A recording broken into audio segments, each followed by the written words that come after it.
Good afternoon or morning, depending upon where your location is. This is Joe Tucker, and I'm with Michael Nersisian. Hello, everyone. We're glad you could join us for this webinar, Driving Qualified Booth Traffic. I'd like to introduce Jefferson Davis. He's the President of Competitive Edge. He's now going to guide us for the next hour. Jefferson? All right. Thank you, Joe, Michael, everyone at NSSEA, and especially to everyone who's taken time out of your busy schedule to log in to this special webcast. There's one simple reason why the association is providing this for you as exhibitors is because they care. You know, there's a lot of shows out there. It feels like the only time you hear from them is when they want to check or when they send you that service kit telling you everything you have to do but don't want to do.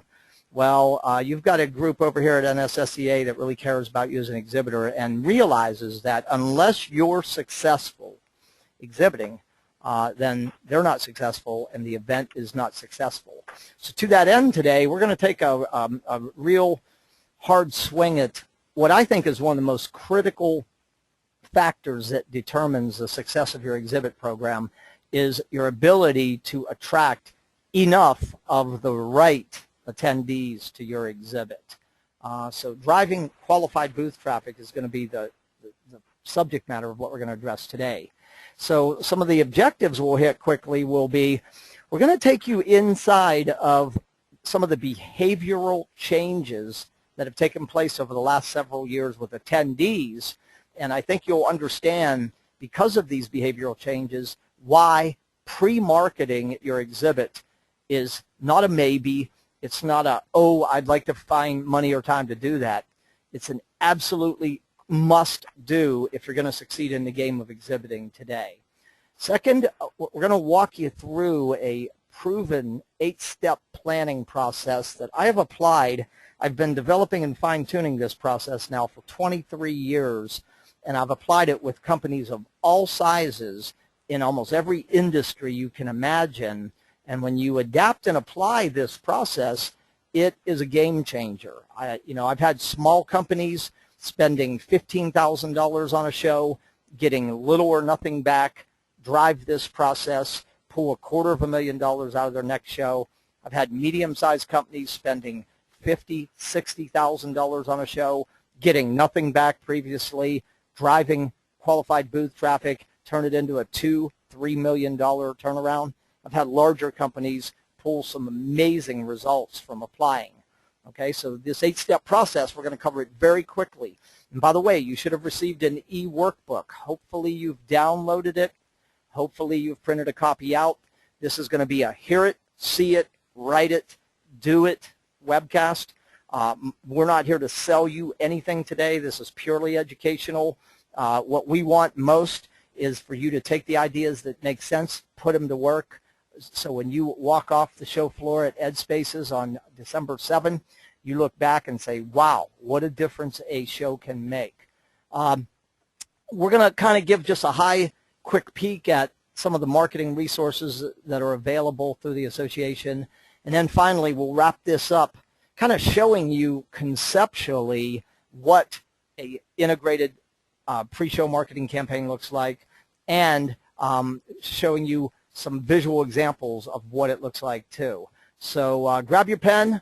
Hopefully you've got your e-workbook. If you can't find it, send an email to Sonya, S-O-N-Y-A, at tradeshowturnaround.com, and she will send you that e-workbook. And so let's go ahead and get this thing started. Okay? So to me, an exhibiting program, when it's done properly, should do two very specific things. Number one, it should visibly and directly support your company's core business objectives, whether it's marketing, sales, customer relationship management, product development, whatever your core objectives are, your exhibiting program should visibly and directly support. That's part one. Part two, it should deliver measurable value beyond cost. Okay, so support your core business objectives and deliver value beyond cost. Okay, so you might want to ask yourself a question right now. On a scale of 1 to 10, a 10 is you're knocking this out of the park. 1, you're not even in the dugout, okay? How well do you feel your exhibit program is doing on these factors, supporting goals and delivering measurable value beyond cost? If you're at a 6 or below on that, it comes down to these 4 critical success factors. You see, I don't live in the logistics trap. I can't tell you how to save a little bit of money on setting up your booth or shipping or your show services. I live in the strategic side of the game, okay? And so what I've been on the hunt for the last 23 years is what are the critical success factors, the things that if we do these well, turn our trade show program around from an expensive appearance to where we're leaving money on the floor to a productive, profitable investment. And here they are. Let's look at the big 4. Number 1, outcomes. Stephen Covey said in his magnificent book, The 7 Habits of Highly Effective People, habit number 1, begin with the end in mind. In my experience, too many exhibitors have what I call an event versus a campaign mentality, meaning when they think of EdSpaces, they think of 3 days in San Antonio. They don't think of it as a 6-month campaign, okay? And furthermore, they have a get through versus a get from perspective. So the major question, you may want to write this down to drive outcomes, would be this. When the doors close on December 6th at EdSpaces, 6 months after the show, how will we know we succeeded? That is the big question. So exhibiting by objectives is what we got to do. We've got to take vague reasons like branding, awareness, get some leads, introduce a new product, and we've got to convert those to specific, measurable, actionable, realistic, time-bound goals, SMART goals. We've got to convert a vague reason like get some leads to capture at least 25 qualified A-level B leads by closing time. We've got to convert sales goals from generate some sales opportunities to open at least 6 new customer accounts within 90 days of show closing time. And those are just examples, okay? So you take the reason, you convert it to a SMART goal, then you back it up with a written action plan detailing how we're going to do that, communicate, execute, and measure back to. That is the process of exhibiting by objectives. If you do that, you are in the top 10% of exhibitors in America. I'm telling you experientially that 8, 9 out of 10 exhibitors have reasons, but they don't take it all the way to the end goal, the outcome. And then they wonder why trade shows end up as expensive appearances. Second factor, attraction. This is the primary topic we're going to address today. You've got to develop pre and at show marketing processes that identify and attract, write these 2 key words down, enough of the right people to your exhibit. Enough of the right people. You see, the show's going to have a lot of people attending, but the reality is not all of those people are your ideal visitor. So we're going to have you make some decisions about who your target visitor is and what you're going to do between now and showtime to put your company in their mind, on their agenda. Attraction. If you get enough of the right people to your exhibit, you are on your way to having probably one of the best shows in your company's history. Okay? Next, experience. Experience really comes down to 3 elements. The exhibit, the look, the feel, the messaging, the imagery, the attractiveness of your exhibit. Second, it comes down to your product or your service presentation or demonstration, how you're showing, telling, engaging, and immersing around your product or service story. And third, your staff, the people. The people in your booth are going to make or break the success of your show. You can do a great job of setting outcomes. You can do a great job of developing attraction systems. You can do a great job of having a visually attractive exhibit with a good product or service demo. But if your staff doesn't perform, if they don't take full advantage of that 3 to 7 minute window of opportunity, they have with visitors, then it's all for naught. So your experience is the third critical success factor. And number 4, follow through. For the expensive appearance exhibitor, when the doors close, the show is over. For the profitable investment exhibitor, when the doors close, the real work begins. They realize everything they've done in the critical pre and at show phases have brought them to the final and most critical stage, which is follow through.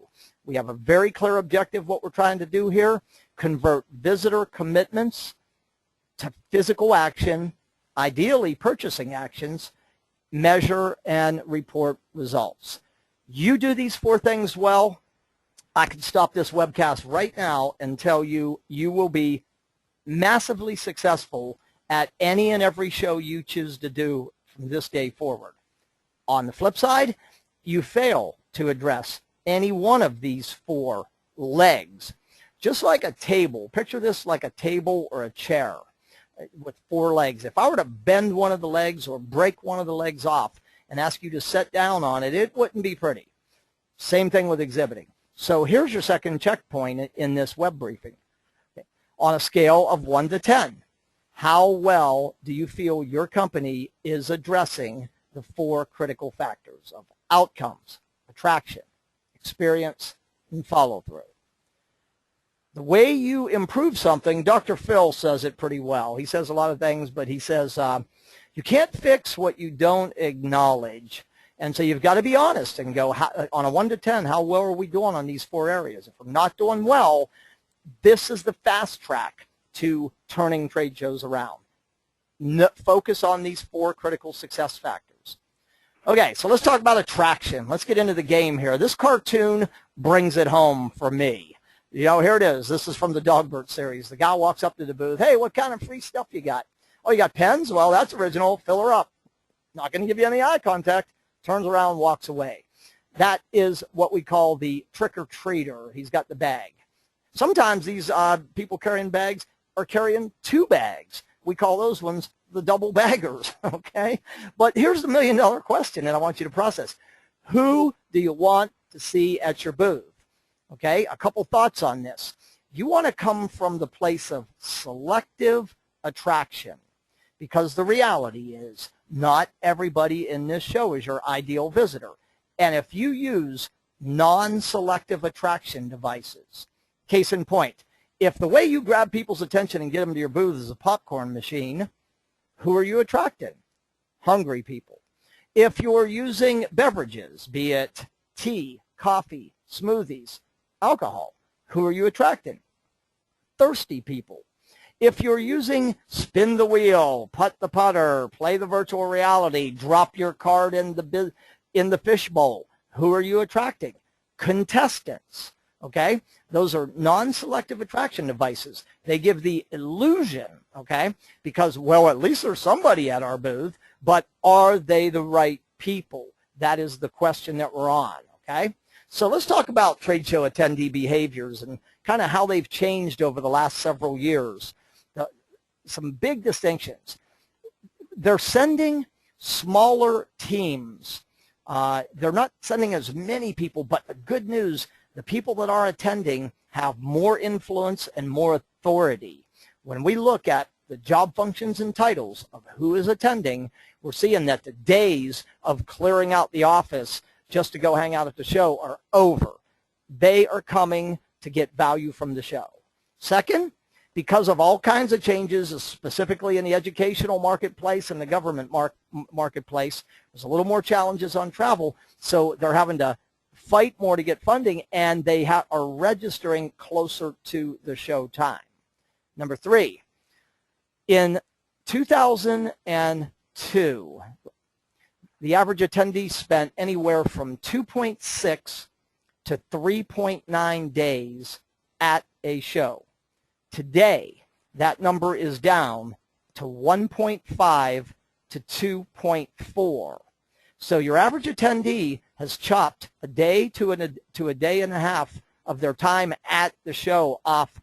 And it's not that they don't value shows. In fact, the research is telling us they value shows as much, if not more than ever. It's that like you, like me, like everybody else, they're under a lot more pressure with downsizing. Their workloads have increased to justify their time away from the business. They are looking for you, the exhibitor, to provide tremendous value from their experience at the show. You have got to deliver that value. They want content. They want to study, learn, look for newer, better, faster, cheaper, greener, safer, more productive ways of doing what they're doing. They want usable, useful content and information to take back. They want to know where things are going. They want to know best practices. They want to know next practices. They want to find solutions to problems. Okay, so you've got an attendee that if you do this right, okay, is going to be mind wide open. Okay, but you got to do your part. Okay, next, 3 out of 4 are pre-planning their visit. Before they ever arrive in San Antonio, they already have an agenda. They know what educational sessions are going to attend. They know what social events are going to attend. They know where their blocks of time in the exhibit hall is going to be. They have a list of projects, problems, needs that they're actively looking for solutions for. They've got a hit list of exhibitors that they want to see. They've got a list of questions they want to ask. They got a sense of what information they're wanting to take back to the school or the board or the committee. Okay, so it's 3 out of 4 attendees. And the average attendee is only stopping and crossing the carpet line of 26 to 31 exhibits on average. Now let that one sink in for a minute, okay? Because when you start understanding all these behavioral changes, you start to realize here that you've got to change the way you see, and you've got to change the way you execute shows. Number 7, half of their exhibit stops are pre-planned. So let me catch my breath here because I'm throwing a lot at you quickly, but I want you to process these 7 facts here, and I want you to think about, so what? Big deal. What does that mean to me? Well, I tell you what's happening out there. In spite of all these behavioral changes, in the average show, less than 20% of exhibitors are executing well-conceived pre-show marketing plans. Let me flip that and say that 80% of exhibitors are doing what we call exhibiting by hope. They're renting space, they're showing up, and they're hoping. Okay? I learned years ago, if you want to succeed, find out what the average is doing and don't do it. Okay? The average exhibitor is not doing what we're talking about in this webcast. Okay? You want to succeed, find out what the average is doing and don't do it. The average exhibitor is not aware of this. They're not doing it. Don't hang out with that crowd. That's called making expensive appearances. All right, so how do we do this then? What's the process, the plan? How do we kind of get in the mind, get on the agenda? We have an 8-step process. I'll spend the next 30, 35 minutes of this webcast tearing through these 8 steps. This is going to be a hear it, see it, write it. You're going to do some exercises in here. If you do this right, you will walk off this webcast here in 30, 35 minutes with the draft, the first draft of a game plan. So let's get after it. Okay. Begin at the beginning. Why are you exhibiting? What are your core reasons? In fact, I want you to narrow it down to 3. I have put the top reasons why companies exhibit. These are not the only end-all, be-all. These are the top reasons. What I want you to do right now in your e-workbook is I want you to check, circle, or write down what you believe to be your top reasons for exhibiting. Go ahead and do that now.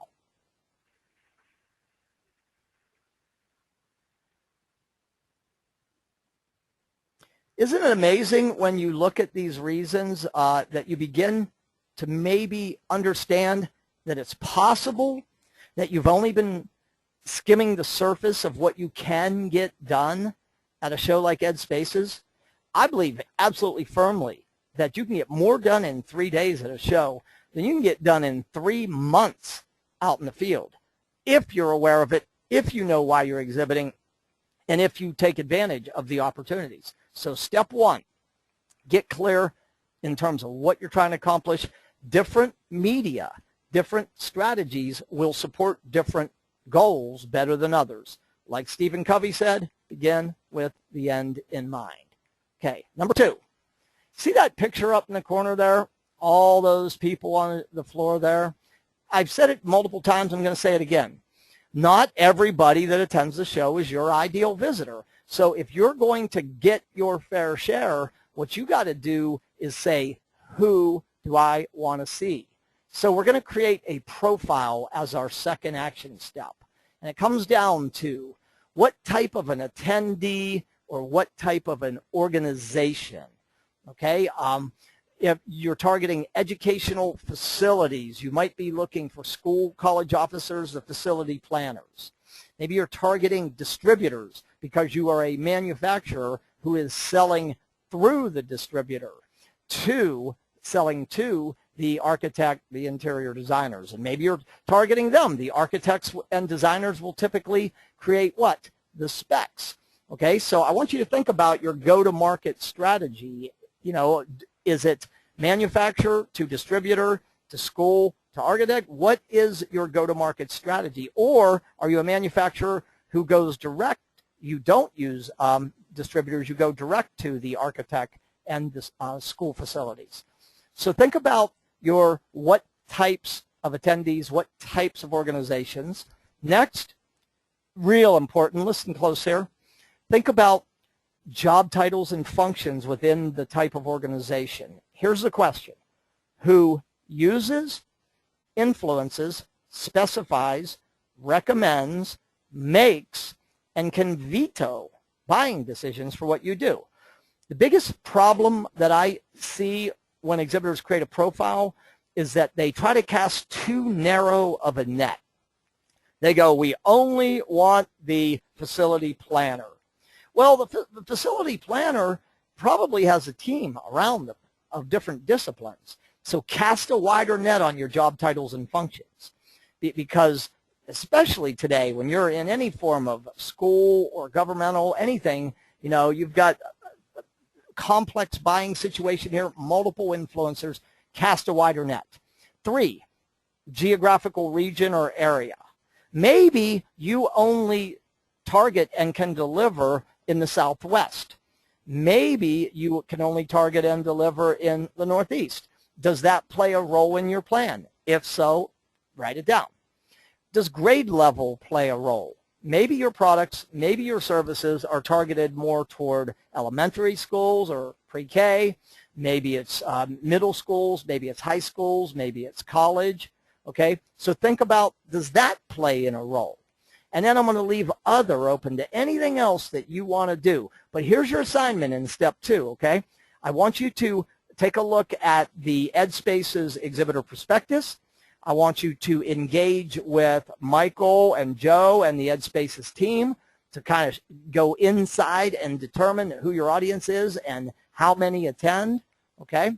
And I want you to craft this crystal clear profile, because when you have the profile, you're going to take a major step right now, okay? I want you to get that profile in front of the best thinkers in your company, and I want you guys to have a conversation about, relative to what we do, what keeps them awake at night? What are their problems, their bottlenecks, their pain points, their frustrations, their fears, their hopes, their dreams, their goals, their mandates, their government regulation changes? What? Okay? Because what you've got to do now is you're going to need to find a way to grab their attention. And the way you grab their attention is by having crystal clarity of who your target visitor is and dangling problems or opportunities. I don't care what you sell. I don't care if you sell a product or a service. At the end of the day, you sell an end result. You sell a deliverable. What's the deliverable? And preceding that, what might be happening within the school? Okay, what might be happening within the architecture firm, within the interior design firm, within the distributor that would create interest in what you do? Huge assignment, priceless assignment. Craft your profile and come up with your top 3 hooks, if you will. And oh, by the way, it's not quality and it's not price and it's not service. Okay? Remember the old saying, people don't buy 3/4-inch drill bits. They buy 3/4-inch holes. What is your hole? Okay? Number two, another part of your high-value interactions. Don't just rely on who comes to the show on their own volition. 1 out of 4 attendees make their decision to attend an exposition not from NSSEA's marketing, but from your marketing. So this is a killer assignment here. I want you to create a list of existing customers. I have this in red because you never go into a key show without reaching out and touching your customers relative to the market and relative to the geographical location of the show. You never want to go into a show not reaching out and touching them. 4 reasons. Relationship management, another deposit in the relationship bank account. Probing for additional opportunity. You know something I know about some of you on this webcast is I know that some of you have multiple products and multiple services. And you know what else I know? For some of you, your customers are buying what you sell from somebody else. You know why? Because they don't think of you when they think of that product. What a great opportunity to use the Exhibit program to increase customer awareness of the breadth of your offerings, cross-selling. Ears to the ground for change, next objective. Who's coming? Who's going? What budgets got approved? What funding? What's going? It's amazing what people will tell you when you get them out of their office, their school. Advocacy. They love you. They sing your praises from the highest mountain. I want you to make a list of existing customers. I want you to identify 1 or more of these objectives. I want you to touch these customers 3 to 4 times between now and when you arrive at EdSpaces to get them to the show and get them to your booth. Now, you guys want to know where the quick cash is? You want to know how to pay for your show? Sometimes by closing time, often within 30 to 60 days, many times over. Here it is. Green cash prospects. These are people that you are already in dialogue with. You're already talking about a project, a sale. So why are we not taking better advantage of the show? Why are we not making a list of all prospects, and why are we not asking how can we use the show opportunity to advance them to the next step in the sales cycle? Assignment, make a list, have your entire sales team, your distributor network, work with your distributors on this too. Okay, make a list of all prospects in the pipeline, determine where you are in the sales cycle, set a specific objective to move them to the next step. Answer another question, resolve another concern, demonstrate another capability, meet another influencer, ask for the order if it's there. I've had clients pull tens of millions of dollars off of trade show floors by focusing on prospects in the pipeline. Finally, on the left, suspect, blue, cold, you have no relationship. You have one objective, get a foot in the door. What is a suspect? A suspect is the previous slide. It's a profile match. Step 2, okay, high-value interaction. So what you want to do, have everybody in sales in your distribution network build a list of X number of each, CPS, touch them 3 times between now and showtime, give them a compelling reason to come see you at the show. Your exhibit will be filled with high-value visitors, okay? Next step. All right, grab your pen. We're going to do something transformational here. You know, trade shows are about face. You know, at the end of the day, your success is going to be, do you get with enough of the right people? And here's another truth. You have a finite amount of capacity for face-to-face interaction. Have you ever calculated it before? Odds are you haven't. You're going to do it right now. Here we go. Grab your calculator. EdSpaces has 14 exhibiting hours. We're going to call that your playing field. How many people are going to be in your booth on average? On average, during the course of the show. Rule of thumb, two people per 10 by 10. Maybe 3. No more than 3. Okay? So how many people in your booth? Multiply your hours by the number of staff. You have your total staff hours. Next, pick a firm target number of interactions per hour per staffer, from 3 conservative to 5 aggressive. Multiply your staff hours by your exhibit interactions per hour per staffer, and you have got the single most important number that you're ever going to understand about exhibiting. In my example, it's 126 to 210. What is it in your example? Now, you can increase that number, okay, by using the morning in-booth meeting program, which we're going to talk about in a moment. But here's the thing.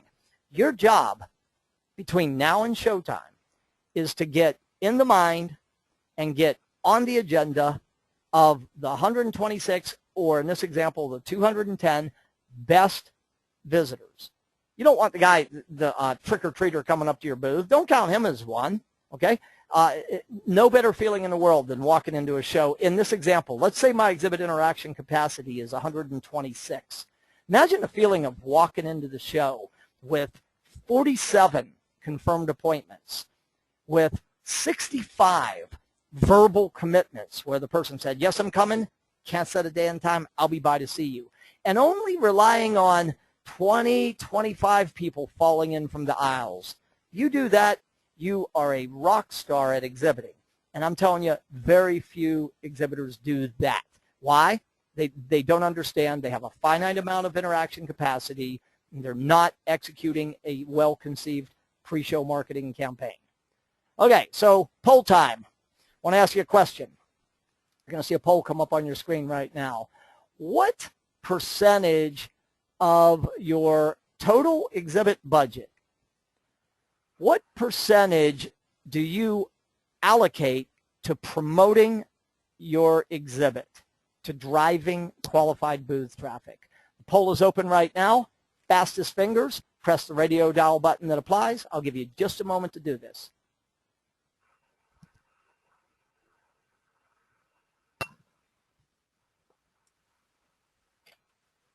We're at about 50% vote. I am looking for 100%. If you're looking at email or if your mind is drifting, drift back with me. Promise you this is power time that we're spending here together. Game-changing time. So everybody, fastest fingers, I'll give you just another moment. If you haven't pressed it, I can see you. No, I can't see you. I wish I could, but I can't.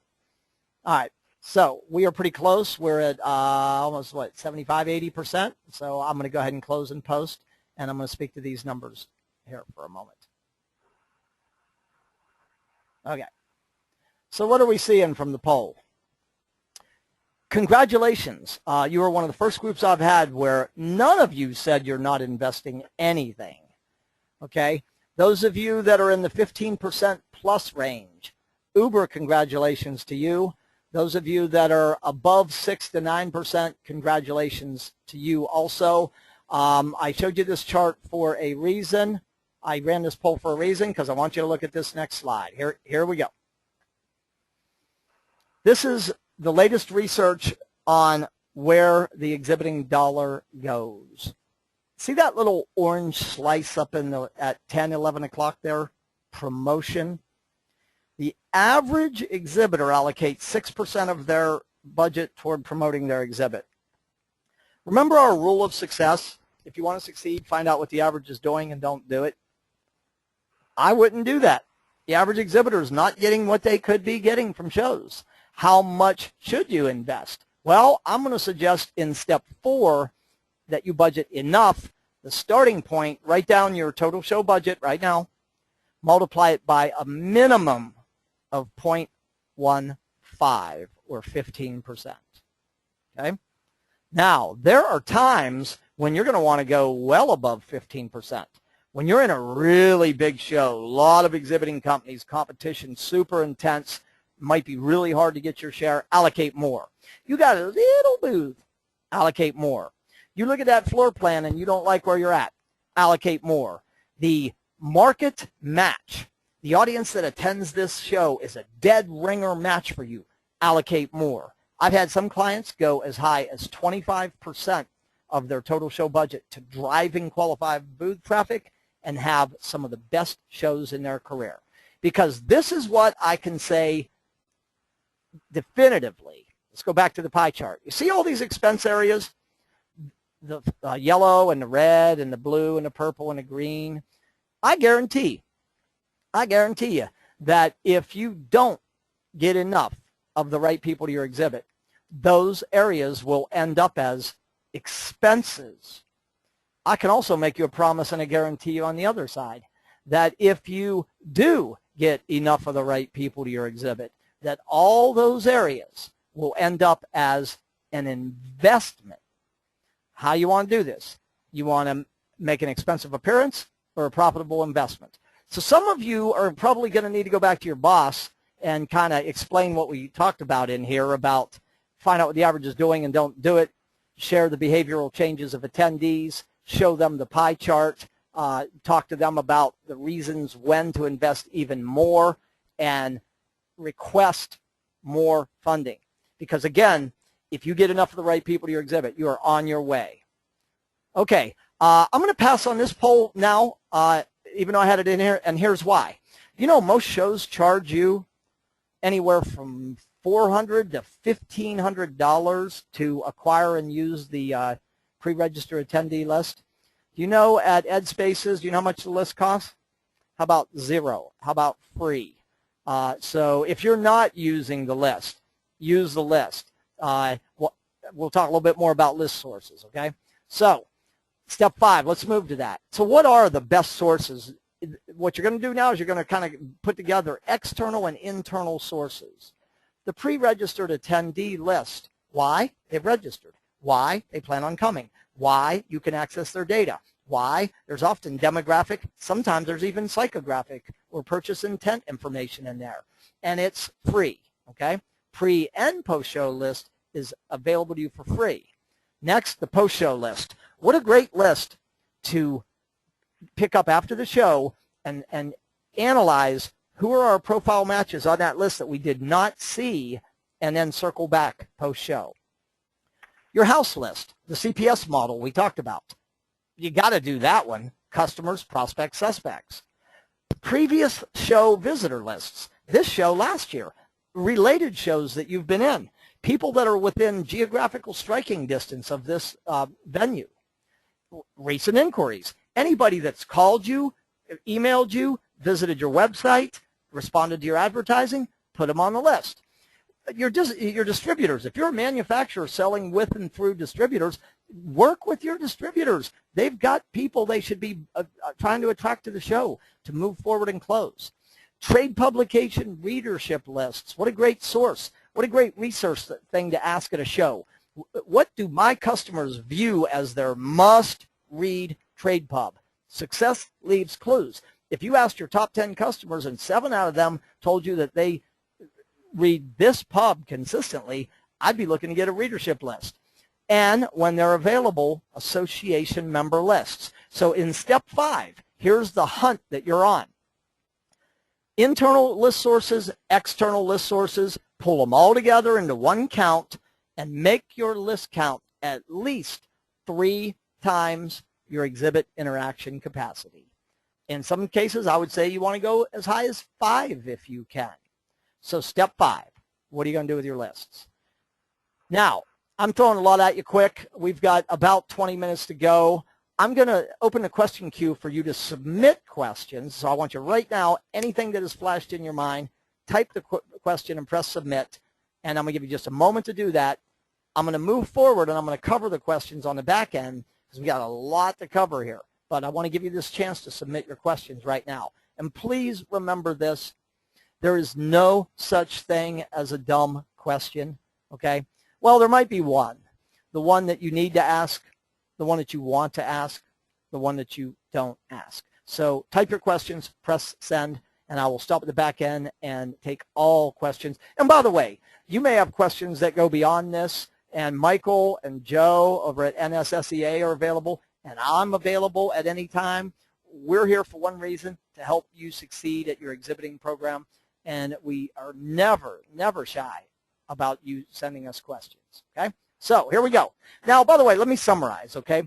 The first 5 of the 8 steps were foundational steps. You identified your exhibiting objectives. You identified your ideal visitor profile. You calculated your exhibit interaction capacity. You allocated a percentage of your exhibiting budget toward driving traffic. Then you compiled your lists. You brought together. Those are all foundational setup parts of this process. Step 6, 7, and 8, take your 5 steps and the rubber meets the road. So here we go. So analyze and select your marketing media. Let me talk about what I think are the 4 big C's to your pre-marketing success. People ask me all the time, they say, hey Jefferson, what is the single best media for marketing my exhibit? My answer, always, there is no single best. The magic is in the mix. Different people respond to different media. So, combination of show-specific media, industry-specific media, and direct marketing media from your company, that is the magic formula. Next, you've got to grab my attention. The average person receives almost 3,600 marketing messages a week. They only notice about 30 of those. They only engage with about 10 of those. What's your hook? What is your hook? What problems do you solve? What opportunities do you create?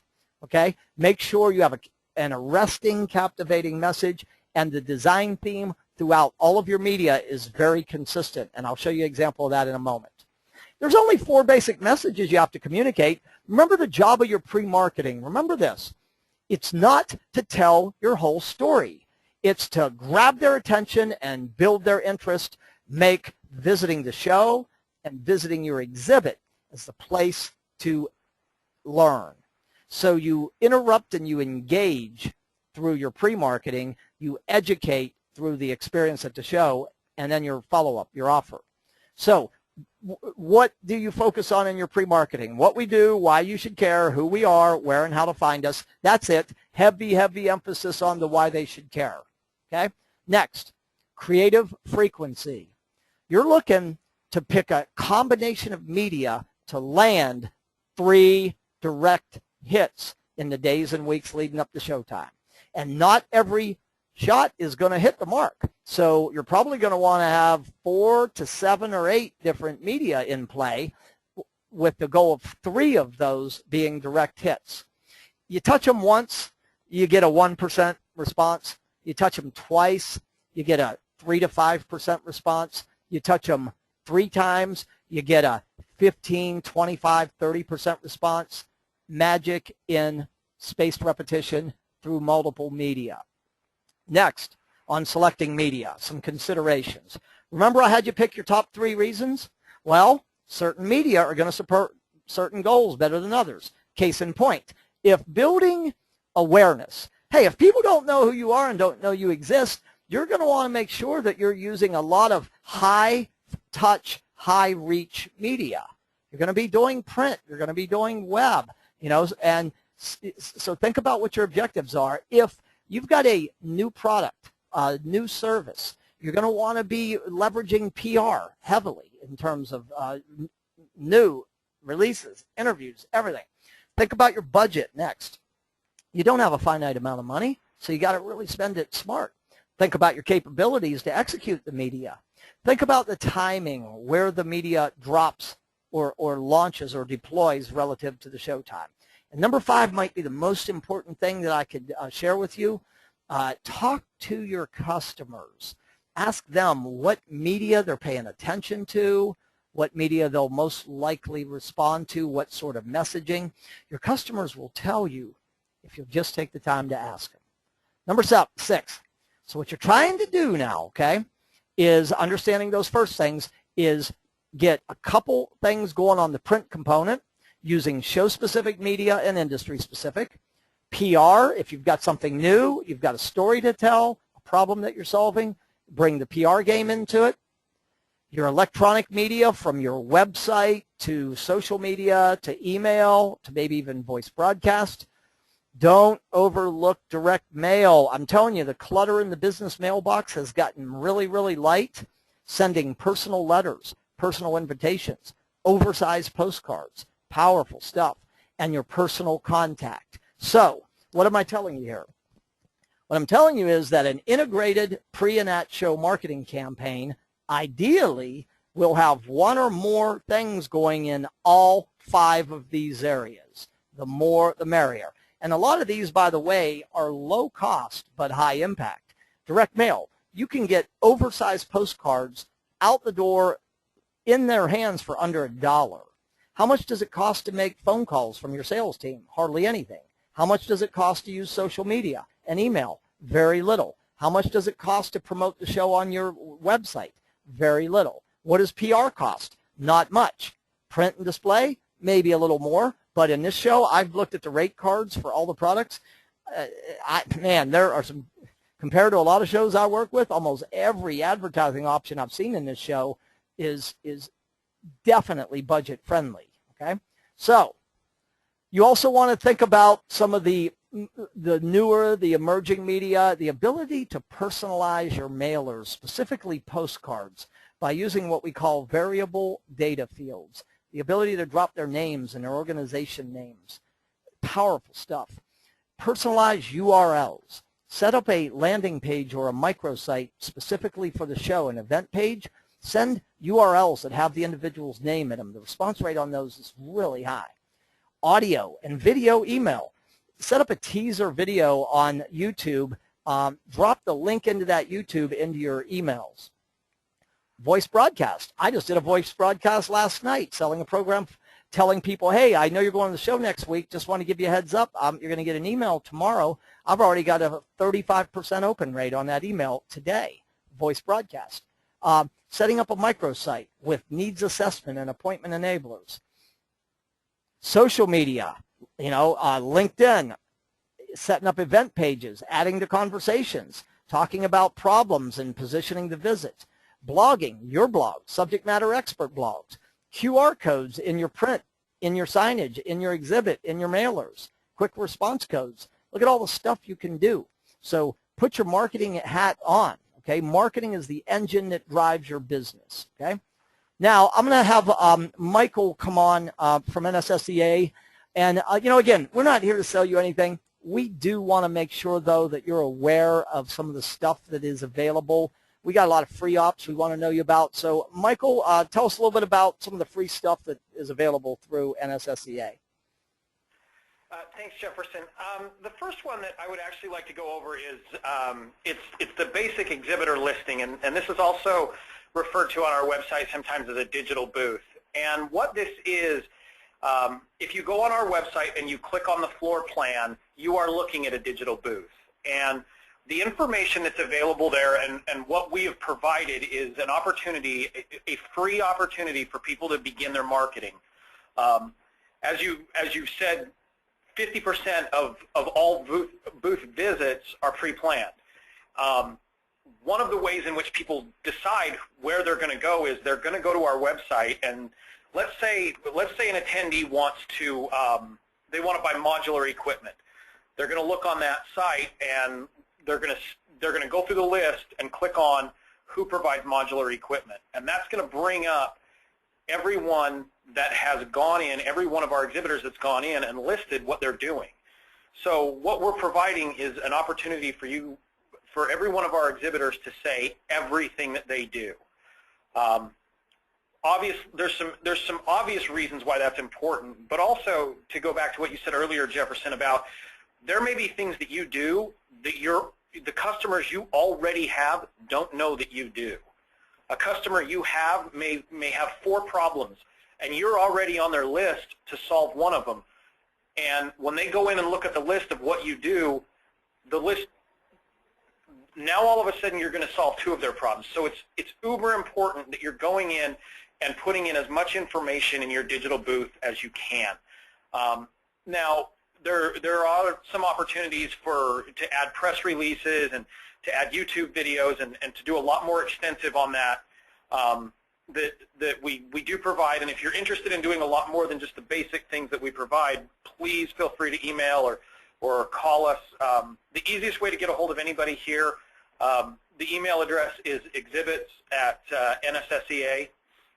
Joe and I both look at that every day, so if you want to get a hold of either of us, you can through that email address. You can also always call us So the other things that we make available that I think are really important is the logos for the show. And one of the reasons why personally I think that that's important is to go back to what you said about people and what problems they have. If they see that you're going to be somewhere in a show publication or on your own website or direct mail, they may already, that's how they're making those decisions that they want to attend and look for your booth. And so that's two of the ways that an exhibitor can go about getting on an attendee's agenda and getting in their mind that you are an exhibitor that they would want to see. The last two, I would ask everybody that's listening to the podcast right now, how often do you utilize the press and the media, both before you go to the show and at the show?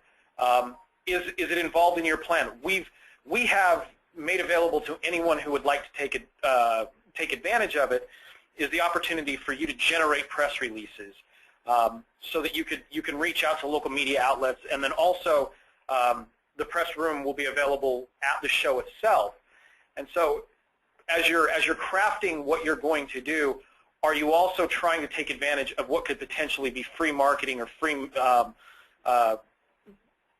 interaction with the people that would attend by going and reaching those media outlets? And those are the four main areas that we would that I would discuss in as far as what NSSEA is actually providing to people. That's already there. It's free. We're already giving it to you. All you have to do is go out and take advantage of it. So again, you can see on the slide, like that's my direct line there, and that email address goes right to Joe and myself. So if there's something that you know, if you have an idea and you want to feather it out a little bit more and discuss it, or if there's something, a marketing way that anything, please feel free to give us a call. All right, Michael, thank you. Yeah, good overview. Hey, this stuff is free. I mean, it doesn't get any easier than that, so use everything that's free. I want to have Joe Tucker come on and spotlight a couple additional ops that we think add tremendous value for you as exhibitors. Joe, take it away. Thanks, Jefferson. You can see that we have 5 listed. The first one is what we call our in-booth or in-room meetings, and not that these are free, but they're very close to it.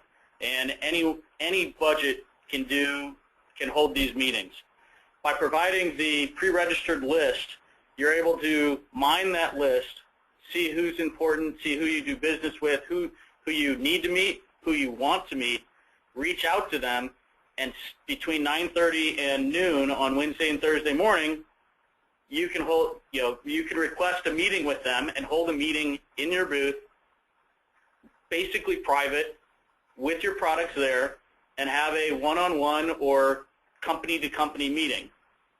For those manufacturers that are already holding them, it can be a linchpin to the show, to where you're really having these great relationship-building, product developing meetings. The next 4, numbers 2, 3, 4, and 5, are actually new to the show. So the EdSpaces Innovation Awards, which is, I believe, kicking off either today or sometime this week, allows you to submit a product that will be judged by the International Interior Design Association. We're going to have the awards at the show. There'll be promotion all over. You'll receive the certificate. It's just going to be an absolutely fantastic program. And if you do have an innovative product, which we all do, I would highly suggest participating in it. The Lunch and Learns, I believe we all know what a Lunch and Learn is. You can hold it. We have a few spots available where you can hold a CEU accredited session at the show, invite people you do know, customers you don't know, to an educational session at the show where you have them in the captive audience on your CEU accredited session. The 5 o'clock somewhere happy hour. As we all know, it's 5 o'clock somewhere, right? So from 4 to 5 o'clock on the show floor, you can hold a happy hour within your booth. It's that simple. And lastly is our Bring a Buyer program, which has so far has actually garnered some great responses. And what that is a donation from you, the exhibitor, for an amount which NSSEA will match, and that will bring in attendees. So we're using that to actually fly in a school or college official to the show. It can't get any easier than that. It's absolutely fantastic. So those are just some of them, and if you have any questions and want to talk over it, again, Michael and I are here. And Jefferson, it's back to you.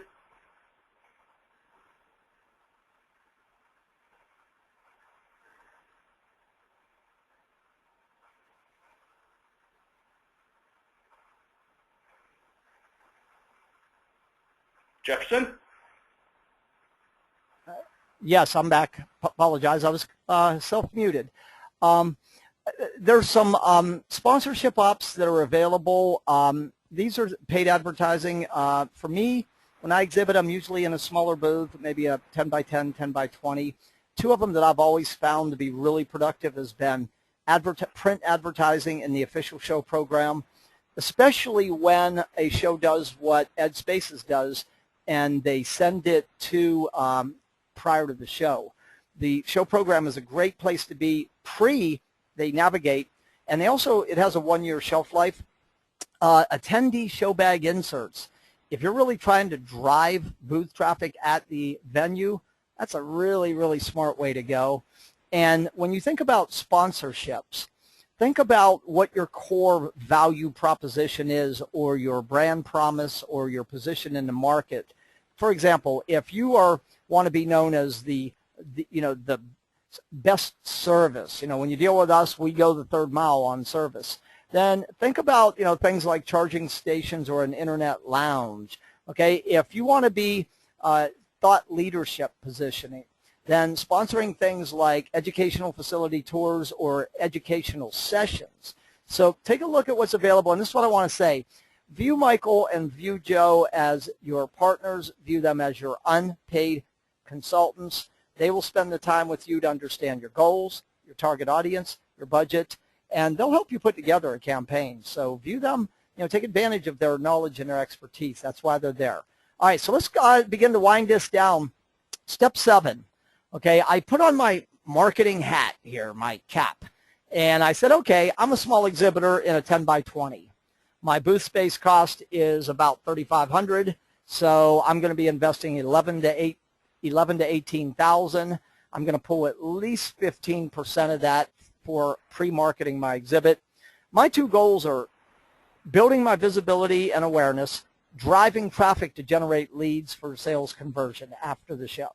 I'm definitely running the CPS strategy with my reps and dealers. I'm going to embed the EdSpaces logo in my website, all of my marketing communications. I'm going to go with an upgraded online listing and make sure that I've got a really robust description. The pre-reg list is free. I got to use that. I'm going to do either a personal invitation to maybe handpick group, oversized postcard to the rest. I'm going to get an insert in the show attendee bag. I'm going to see if I can squeeze a rotating ad on the mobile app.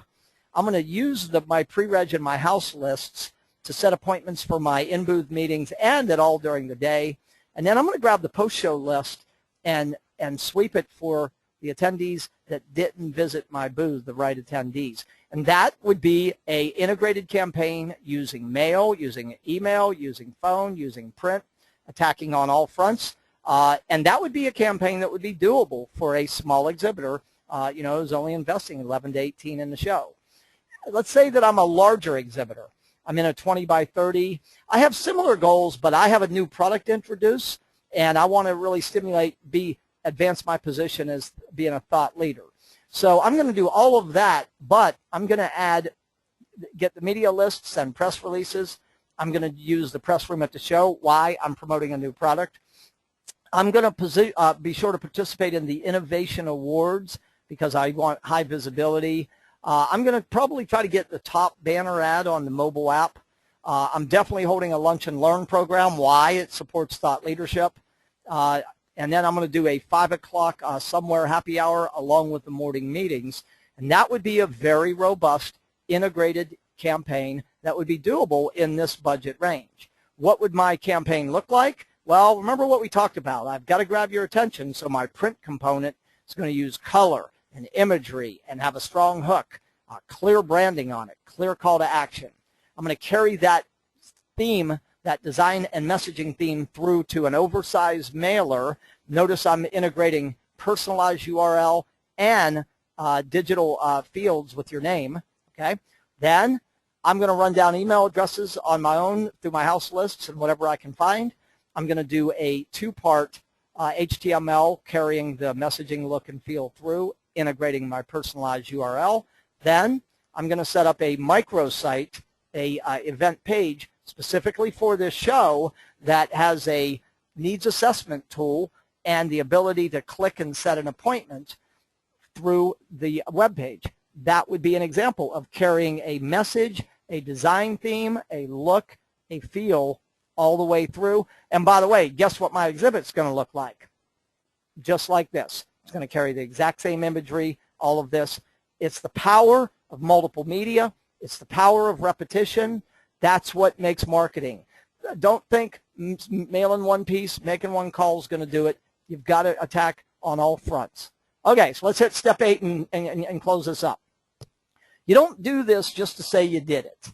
You do this for 2 reasons. 1, to drive qualified booth traffic, and 2, to build a replicable process that you can use for every show that you do just by tweaking the system. So you got to measure. What media did you use? When was the media deployed relative to showtime? What was the response rate to the traceable media? Great practice. Ask your booth staff, every person that walks into your booth on their own volition, ask your booth staff to say, hey, how did you learn about our exhibit? What was the cost of each media and how many pieces were sent or number of impressions, and what was my traceable response? What worked? As I look at all this, what worked about the imagery, the messaging, the rewards I was using? Okay, what did I learn from this, and how can I package this so I can tweak this campaign for the next series of shows on my calendar? So we've covered a lot of ground in a very short period. We could go for hours on this topic here, okay, hours and hours, but we don't have time. So what I want to do is kind of, start winding this down by thanking everyone for logging in. I'm going to go ahead and open the question queue. While I do that, Michael and Joe, any comments, anything you want to share with them before we begin to wind down? No, we look forward to having everybody at the show. I'd definitely like to thank Jefferson for putting on this great session, and to all of you for taking time out of your day. We do know that the most expensive thing for anybody is your time. So we do hope it was helpful. This webinar was also recorded, so it will be available on our website, and hopefully you can pass that around to all of your exhibitor personnel and reuse it for other shows, not just for us to create. We want you to be successful everywhere, so you can use it to create your exhibiting success for all shows. Okay, thank you, Joe. I've got a question for you and Michael. Here it is. If we have asked or invited our customer prospect suspects to our morning in booth or our in-room meetings, are they obligated to commit because we've paid for this feature? No. So the morning meetings are set up between you and your customer or your attendee. They don't have the obligation through us to commit. Okay, thank you. This question I'll take. Someone's asking, you advocate we avoid doing the average, quantifying with concrete examples when we should scale our investment above or below the average. Okay, to me, what it comes down to, the big factor is who attends, how many attend, and then creating my ideal visitor profile, how many people within the audience match my ideal profile. Here's an example. Let's say that you go inside the numbers and you create your profile, you engage with Joe or Michael, you find out that there are 800 dead ringer matches in the show audience. Just 800, okay? And you run your exhibit interaction capacity. You're in a 10 by 10, and you find that you only have the capacity to interact with about 120. Okay, so if you took that 800, right, and divided 120 into the 800, remember your exhibit interaction capacity with your profile match, you would find that you physically only have the ability to interact with 15% of your profile match. Okay, that would signal to me that you are definitely not optimizing your opportunity in the show. There's a benchmark by exhibit surveys called exhibit attraction efficiency. They've been researching shows since 1963, and what the research has found is that when an exhibitor executes a show properly, they have the quantified ability to attract and interact with 45% of their profile match within the total show audience. So in this case, you've only got capacity for 15% of your the 800 people. You're 30 percentage points below what the proven research says it can happen. In that example, I would suggest in creating more exhibit interaction capacity, the only way to do that is by add a space and add maybe a couple more staffers. Hope that helps with that question. This question for Michael or Joe: when will the pre-registered attendee lists be available? That should be available in mid to late October. I think we're looking, the advanced deadline date, I believe, is October 14th, and within 7 days after that, the list will be available. Okay, thank you. Final question is, where do I find the webinar replay? This was recorded. It will be uploaded to the EdSpaces show website within a few days. We're Tuesday. They'll get it today. Hopefully it could be up by late this week, but you'll get an email on that too. So with that, I want to thank everybody for logging in and investing a little over an hour of your time with me. I'll close this webinar not by, it's not what you heard that's going to make a difference for you. It's going to be what you do. And my closing wish is that you will get off this webcast and you will follow these 8 steps, as I've done with so many shows I've exhibited in, and I've done with hundreds and hundreds of my clients. Because if you will, I can close not by wishing you a more productive, a more profitable EdSpaces exhibit. You use what you learned in this webcast with diligence. I promise you will have a much better exhibiting experience. So with that, I want to thank everybody for logging in, and this concludes today's webcast. Thanks for logging in.